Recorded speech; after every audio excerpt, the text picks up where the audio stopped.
샬롬, 반갑습니다. 선명한 심리상담TV의 이선명 심리상담사입니다. 오늘도 역시 심리상담 사례에 대해서 얘기하고 그것을 통해서 우리가 알아야 되고 우리가 배웠으면 하고 상담에 대한 피로들을 채워가는 시간을 가질 텐데, 역시 부부 상담에 관한 내용입니다. 그리고 이번에는 부부 중에서도 조금 더 특별한 부부, 요즘 그러나 흔히 우리가 마주치고 있는 그 부부, 바로 재혼 합가 가정에 대한 부부 상담 사례를 잠깐 소개하고 거기에 대한 어려움과 해결 방안에 대해서 서로 이야기해 보는 시간을 갖도록 하겠습니다. 재혼 가정은 세 쌍 중에 두 쌍이 다시 결별하는 아픔을 겪는다고 합니다. 통계적으로 36%만이 그 가정 생활을 유지하고 있다는 거죠.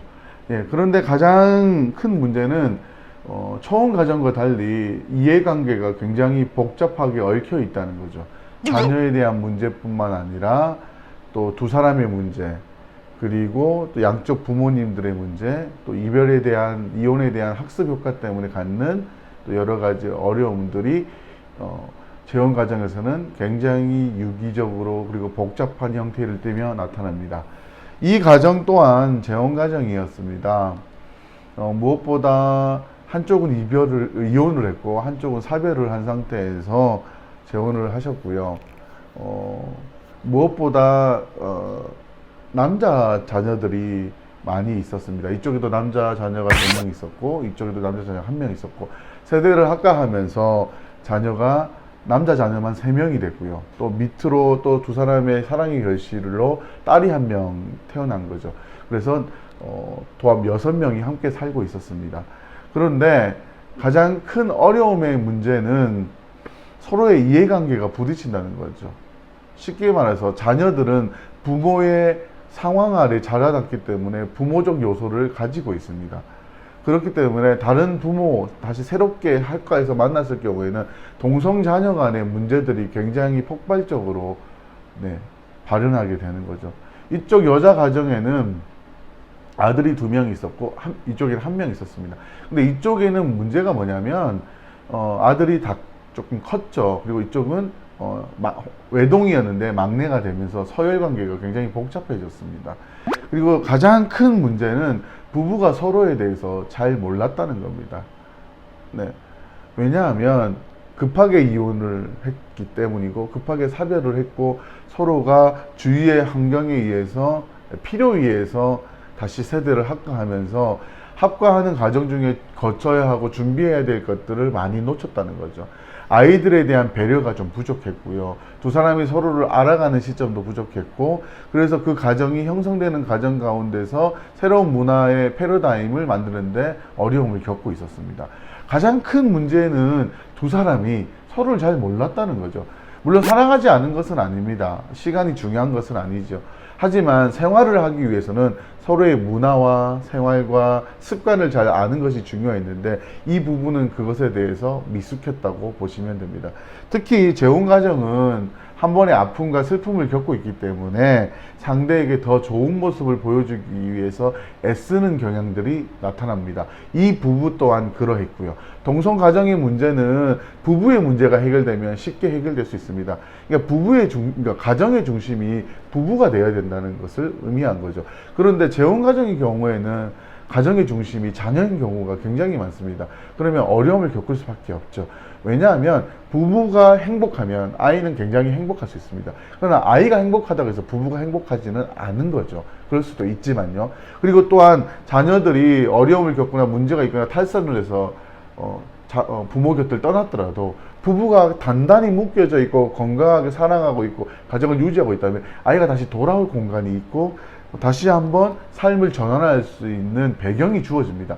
그런데 재혼 가정이었고 부부가 사랑이 그렇게 좋지 못했고 갈등 관계에 있어서 아이가 떠난 사이에 서로의 아이에 대한 비주얼이나 상황이 컸기 때문에 거기서 무너져 버려서 아이가 돌아왔을 때 돌아갈 곳이 없는 경우가 되는 경우도 흔히 발생합니다. 그렇다면 가장 중요한 것은 부부 두 사람이라는 거죠. 특히 재혼 가정은 두 사람이 중요합니다. 그리고 솔직한 서로를 바라볼 수 있어야 됩니다.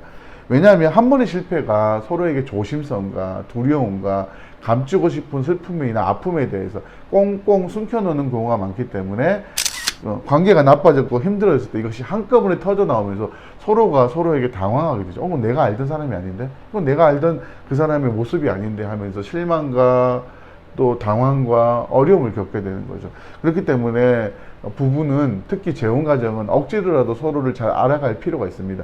그래서 이 두 부부에게도 그런 것들을 진행했습니다. 부부 갈등이 가장 심화되는 시점에서 만났습니다. 이전에도 몇 번 관계성을 가지고 있었지만 서로가 재혼 가정이기 때문에 다시 상담을 받는 것에도 굉장히 부담스러워 하셨기 때문에 단기적인 상담만 받다가 걷잡을 수 없는 상황으로 커지면서 함께 방문하시게 되었고 부부 상담을 진행했습니다. 사실 남편분은 자녀와의 그런 갈등 관계를 해소하기를 원하셨지만 제가 판단하고 제가 이 부부에 대해서 알고 있는 데이터와 자료를 가지고는 두 사람이 먼저 회복이 된다면 상황이 회복되기 때문에 아이들은 자연스럽게 회복될 수 있을 거라고 생각을 했고, 그 관점에서 두 부부에 대한 서로를 알아가는 관점에서의 서로를 인지 그리고 자각하는 관점에서의 부부 상담을 진행했죠. 그리고 결과는 생각보다 놀라웠습니다.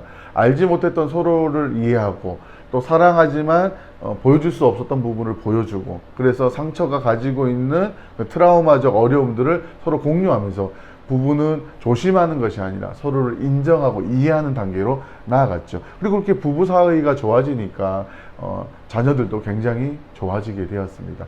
아버지가 자녀들을 이해하기 시작했고 또 어머니가 또 반대쪽 자녀를 이해하기 시작했고, 부부의 사이가 좋으니까 아이들은 세상에 대한 안정감을 느끼면서 굉장하게 다시 건강하게 지낼 수 있고 건강하게 자라갈 수 있는 토대를 마련하게 된 것이죠.